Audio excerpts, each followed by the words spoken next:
토요일 오후 앨런 슬리터. 나는 자살하려는 사람을 한 번 본 적이 있다. 그날은 평생 잊지 못할 것이다. 어느 토요일 오후 다들 영화를 보러 갔는데 무엇 때문인지 혼자 남겨진 나는 잔뜩 화가 나서 는드리를 내며 집 안에 앉아 있었다. 물론 영화에서 본 것과는 차원이 다르게 실제로 사람이 목을 매는 광경을 조만간 목격하게 될 줄은 전혀 모르고 있었다. 그 당시 나는 어린아이였으니 그걸 보고 얼마나 흥분했을지 여러분도 상상할 수 있을 것이다. 나는 는드리가 나면 우리 식구만큼 분위기가 험악해지는 가족을 본 적이 없었다. 나는 담배가 없을 때나 차에 사카린을 넣어야 할 때, 심지어 아무 일 없을 때에도 아버지가 사리를 번뜩이며 인상을 찌푸리면 벽난로 옆에 놓인 의자에서 일어나 나를 덮칠까 싶어 뒷걸음질로 집을 빠져나온다. 기름때가 묻은 손바닥을 펴서 서로 맞붙인 뒤 벽난로 위에 거의 얹다시피 하고 건장한 어깨를 앞으로 수그린 채 밤색 눈으로 벽난로를 물끄러미 바라보며 가만히 앉아있는 게 아버지의 일요일 맞이 행사다. 그러다 가끔 아무 이유 없이 생각할 수 있는 한계 내에서 가장 지독한 욕설을 내뱉는데 이게 시작되면 이제 도망칠 때가 됐다는 신호다. 엄마가 옆에 있으면 사태가 더 심각해진다. 엄마가 자기 때문에 그런 거냐는 듯 왜 그렇게 인상을 쓰고 난리예요? 하고 쏘아붙이면 어느 순간 아버지가 탁자 위에 있던 냄비들을 엎고 엄마는 울면서 집 밖으로 뛰쳐나가게 된다. 아버지는 벽난로 위로 몸을 구부리고 앉아 계속 욕을 한다. 이게 다 담배 때문이다. 한 번은 내가 본 중에서 가장 멍한 아버지의 얼굴을 보고 조용히 돌아버린 게 아닌가 싶었는데 그 순간 아버지 바로 옆으로 파리가 날아왔다. 그러자 아버지의 손이 휙 하고 파리를 잡더니 이글거리는 벽난로 속으로 내던졌다. 그 뒤로 아버지는 기분이 좀 좋아져서 차를 우렸다. 우리 표정이 험악한 이유도 이 때문이다. 이런 아버지 밑에서 태어났으니 그럴 수밖에 없지 않은가. 험악한 표정은 유전이다. 그 피가 흐르는 집안도 있고 그렇지 않은 집안도 있다. 우리 집안에는 제대로 흘러서 는드리가 나면 정말 는드리를 낸다. 우리가 는드리를 내는 이유와 는드리가 나면 그렇게 표정이 험악해지는 이유는 아무도 모른다. 는드리가 나더라도 표정이 그렇게 나쁘지 않은 사람들도 있다. 그들은 범인으로 오인돼서 감방에 갇혀 있다 나왔거나 8시간 동안 붙잡혀서 추잡한 영화를 보고 나왔거나 0.5마일을 냅다 달린 뒤에 버스를 놓치고 보니 기다리던 버스가 아니었던 사람처럼 조금 웃으면서도 기분 좋아 보이는 표정을 짓는다. 하지만 우리 집안에서는 누구 하나가 는드리를 내면 공포 분위기가 조성된다. 나는 왜 그럴까 궁금해하기도 하고 몇 시간 동안 앉아서 생각도 해봤지만 답을 모르겠다. 그런데 이 시점에서 솔직히 고백하건대 몇 시간 동안 앉아서 생각도 해봤다고 하면 사람이 근사해 보이겠지만 사실 그런 적은 없다. 그래도 아빠처럼 벽난로 앞에 웅크리고 있는 나를 보고 엄마가 왜 그렇게 인상을 쓰고 난리냐 하고 물을 만큼 한참 동안 앉아서 생각을 하기는 한다. 엄마한테 그런 소리를 들으면 나는 얼른 생각을 멈춘다. 그러다 정말 험악해지고 는드리가 나서 아버지처럼 식탁 위에 있는 냄비를 엎고 그러면 안 되기 때문이다. 그렇게 인상 쓸 일이 생기는 경우는 거의 없다. 하지만 그런 피가 흐르고 있으니 인상을 쓰고 있는 게 누구 잘못도 아니고 그렇다고 욕을 해서도 안 될 일이다. 그런데 이 토요일 오후에는 내가 어찌나 인상을 쓰고 있었던지 경마장에 다녀온 아버지가 왜 그러냐 하고 물을 정도였다. 기분이 안 좋아요. 나는 거짓말을 했다. 영화를 보러 가지 못해서 우울하다고 했다가는 아버지가 난리를 부릴 게 뻔했다. 그럼 목욕을 해라. 아버지가 말했다. 목욕하기 싫어요. 이건 나의 정말이었다. 그럼 나가서 바람이나 좀 쏘이든지. 아버지가 고함을 질렀다. 나는 얼른 시키는 대로 했다. 아버지 입에서 바람이나 쏘이라는 말이 나왔다는 것은 자리를 피할 때가 되었다는 신호였다. 하지만 골목 저 끝에서 빌어먹을 자전거 공장이 열심히 쿵쾅거리고 있으니 밖으로 나와도 공기가 그다지 상쾌하지 않았다. 나는 어디로 가야 할지 모르고 골목을 조금 걷다 어느 집 뒷문 근처에 앉았다. 바로 그때 우리 골목으로 이사 온 지 얼마 안 된 그 남자를 보았다. 그는 키가 크고 호리호리하며 얼굴이 목사처럼 생겼는데 다만 납작한 모자를 쓰고 콧수염이 밑으로 축 처져 있어서 1년 동안 배불리 먹어본 적이 없는 사람처럼 보였다. 나는 그때는 이런저런 생각을 하지 않았다. 그런데 그가 골목 끝에서 등장하자 남편의 자전거나 제일 좋은 양복을 들고 전당포로 터벅터벅 걸어갈 때 말고는 하루 종일 그 자리에 서 있는 수다쟁이 아주머니가 큰 소리로 이렇게 물었던 게 생각난다. 그 밧줄을 뭐에 쓰려고 그러는 거요? 그가 목매달아 죽어 불라고요. 라고 대답하자 아주머니는 평생 그렇게 재밌는 소리는 처음 듣는다는 듯이 깔깔깔 웃었다. 당장 내일이면 그 뚱뚱한 얼굴로 울상을 지을 거면서.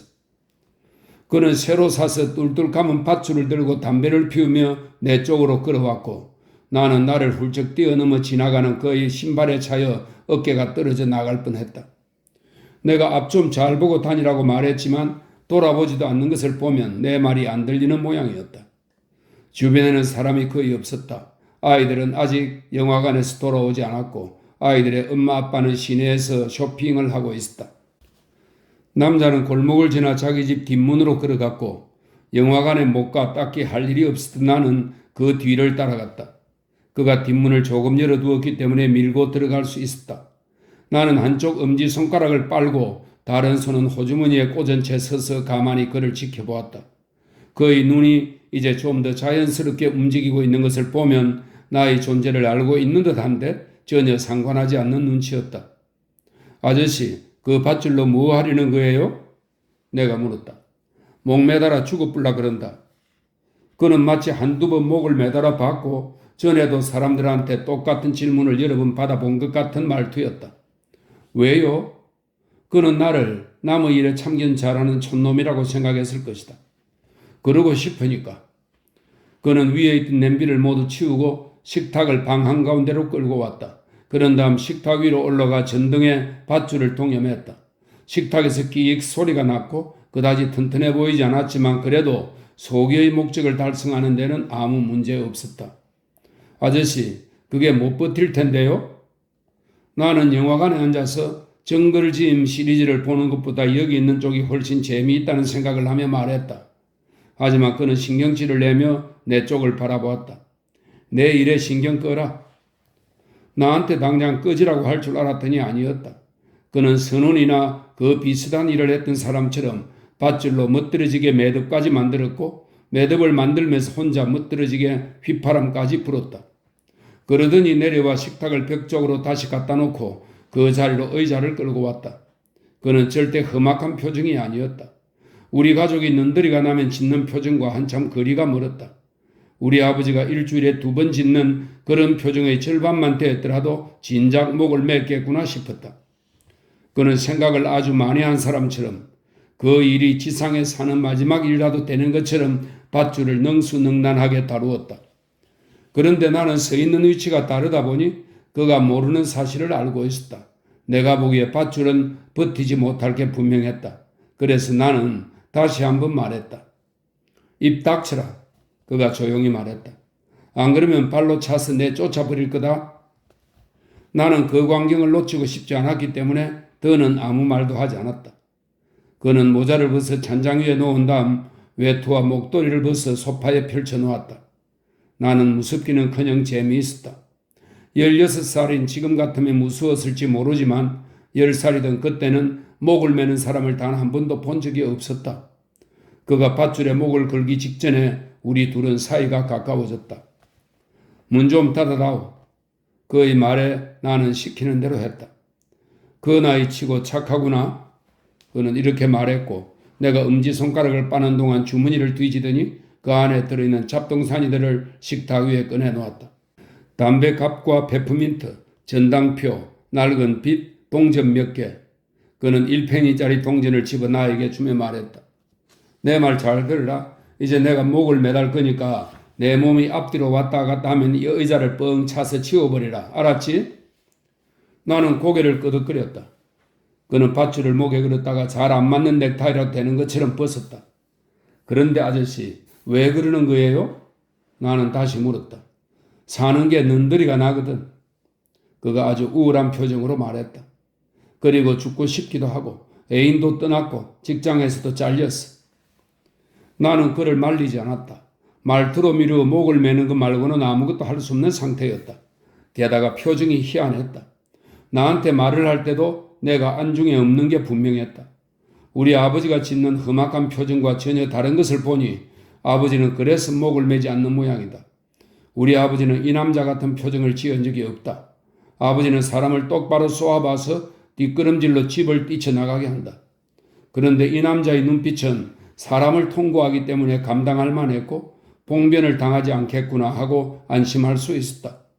아버지는 그렇게 자주 직장에서 잘려도 바로 이런 표정을 지은 적이 없기 때문에 절대 목을 맬 리 없다는 걸 그제야 알 수 있었다. 엄마가 떠나버리면 목을 맬 수도 있었다. 하지만 나는 고개를 저었다. 아무리 아버지 때문에 고생을 해도 엄마가 그럴 가능성은 거의 없었다. 의자 뻥 차는 거 기억하고 있지? 그가 묻자 나는 기억하고 있다는 뜻에서 고개를 끄덕였다. 나는 두 눈을 크게 뜨고 그의 일거수일투족을 지켜보았다. 그는 의자 위에 서서 계속 멋들어지게 휘파람을 불며 이번에는 목에 꼭 맞게 밧줄을 걸었다. 나는 매듭을 좀 더 자세히 들여다보고 싶었다. 스카우트인 내 친구가 밧줄을 어떤 식으로 묶었느냐고 물어볼 텐데 내가 알려주면 친구도 정글 지임을 본 영화관에서 어떤 일이 있었는지 들려줄 테니 엄마 말대로 누이 좋고 매부 좋은 일이 된다. 하지만 나는 남자한테 물어볼 생각을 접고 한쪽 구석에 가만히 서 있었다. 그는 마지막으로 축축하고 지저분한 담배꽁초를 아무것도 없는 벽난로 쇠 받침에 떼고 뱉더니 꽁초가 시커먼 뒷벽으로 떨어질 때까지 눈으로 쫓았다. 그러고 나서 전등을 고치려는 여느 전기기술자 같은 태도였다. 그런데 갑자기 그가 긴 다리를 허우적거리며 발로 의자를 차려고 애를 쓰기에 내가 약속했던 것처럼 달려가 노처 포리스트 팀의 센터 포우드라도 되는 것처럼 냅다 걷어찼다. 의자가 소파 쪽으로 날아가 넘어지면서 그의 목도리는 바닥으로 끌어내렸다. 그는 새를 쫓는 허수아비처럼 두 팔을 몸에 대고 비비며 잠깐 앞뒤로 왔다 갔다 했고 소금을 한 줌 먹고 구역질을 하지 않으려고 참는 사람 같은 소리를 냈다. 그러다 또 무슨 소리가 들리기에 고개를 들어보니 영화에서 지진이 났을 때 그런 것처럼 천장이 쩍 갈라지고 있었고 전구가 우주선이라도 되는 것처럼 빙글빙글 돌기 시작했다. 이러다 현기증이 나겠다 싶었을 때 하나님의 보호하사 쿵 소리와 함께 그가 밑으로 떨어졌다. 소리가 어찌나 소름 끼치든지 온몸의 뼈가 다 부러지지 않았을까 싶을 정도였다. 그는 심한 복통을 일으킨 개처럼 이리저리 발길질을 했다. 그러더니 가만히 누웠다. 나는 자리를 피했다. 그러게 밧줄이 못 버틸 거라고 했잖아. 주머니 깊숙이 손을 찔러 넣고 그 집을 나서는 동안 계속 이렇게 중얼거리면서 혀를 차는데 그가 망쳐놓은 일을 생각하니 내가 다 눈물이 날 것 같았다. 실망스러운 마음에 그의 집 대문을 어찌나 쾅 소리나게 닫았든지 문짝이 떨어져 나가지 않을까 싶을 정도였다. 이제는 인상을 쓰고 있을 필요 없도록 다들 영화를 보고 돌아왔길 바라며 집에서 차를 마시려고 다시 골목길을 걷는데 경찰 한 명이 나를 지나 그 남자의 집으로 향했다. 고개를 숙이고 성큼성큼 걸어가는 것을 미루어 신고가 들어온 모양이었다. 그 남자가 밧줄을 사는 것을 본 사람이 경찰에 지른 게 분명했다. 골목 끝에 사는 늙은 아줌씨가 드디어 눈치를 챘는지도 모를 일이었다. 아니면 그 남자가 직접 누군가에게 이야기했을 수도 있다. 눈빛을 보건대 그 남자는 자기가 무슨 짓을 저지르고 있는지도 모르는 눈치였다. 뭐 그런 거지. 나는 경찰을 따라 남자의 집으로 되짚어가며 속으로 중얼거렸다. 요즘은 불쌍한 인간들이 목매달아 죽지도 못한다니까.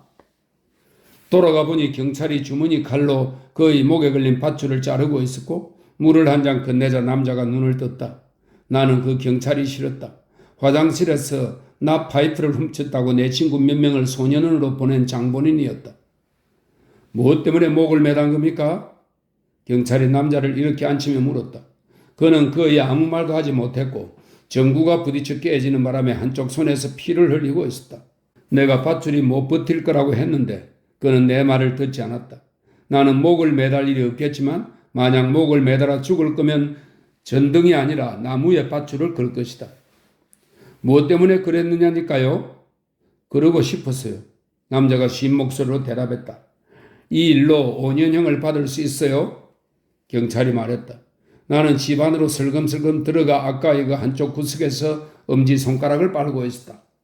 그거야 경찰 나리 생각이겠죠? 남자가 말했다. 이제 그는 전형적으로 겁에 질린 눈빛이었다. 나는 목매달아 죽고 싶었을 뿐이라고요. 그래요? 경찰은 수첩을 꺼냈다.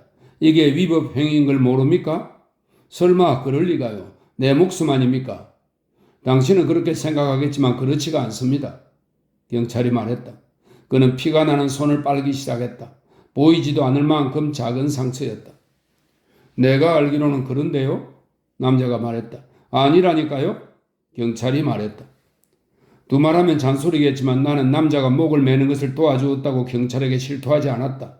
그 정도로 멍청하지는 않았다. 사람이 자기 목숨도 마음대로 못하면 그게 뭡니까? 남자는 처벌을 면할 수 없게 됐다는 걸 깨닫고 이렇게 말했다. 그게 그렇지가 않다니까요. 경찰은 수첩에 적힌 글귀를 신나게 읽는 듯한 말투였다. 그게 당신 목숨이 아니거든요. 그리고 자기 목숨을 끊는 건 범죄 행위입니다. 자살이잖아요. 남자는 경찰의 말 한마디 한마디가 6개월 동안의 겨울을 의미하기라도 하는 것처럼 매섭게 노려보았다. 나는 남자가 불쌍하다는 생각이 들었지만 어쩔 수 없었다. 그러게 그 전등을 믿지 말고 내 말을 들을 것이지. 나무나 뭐 그런 데서 목을 맸어야지. 그는 어린 양처럼 순순히 경찰을 따라갔고 우리는 그것으로 끝인 줄 알았다. 그런데 며칠 뒤 삽시간에 소문이 번졌다.